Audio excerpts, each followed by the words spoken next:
मुंबईमध्ये सकाळपासून मुसळधार स्वरूपाचा पाऊस पडत असल्याचं पाहायला मिळतं। त्यामुळे सकल भागात जे आहे ते मोठ्या प्रमाणात पावसाचं पाणी जे आहे ते साचलं आहे।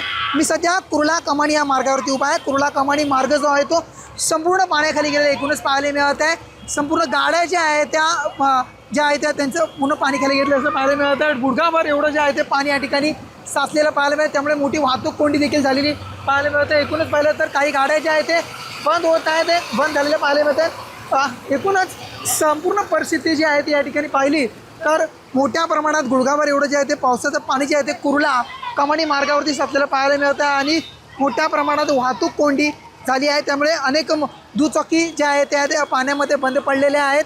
त्या धक्का मारून पुढे जे वाहन चालक घेऊन जाताना आपल्याला एकूणच संपूर्ण परिस्थिती या ठिकाणी पाहायला मिळत आहे। एकूणच पाहिलं तर मुंबईमध्ये अशाच प्रकारचा जो आहे तो जोरदार स्वरूपाचा पाऊस पडत आहे आणि अशाच प्रकारचा पाणी जे आहे ते ज्या ठिकाणी सकल भागात ठिकाणी पाणी साचल्याचं एकूणच परिस्थिती सध्या पाहायला मिळत आहे। अविनाश माने, जय महाराष्ट्र न्यूज, मुंबई।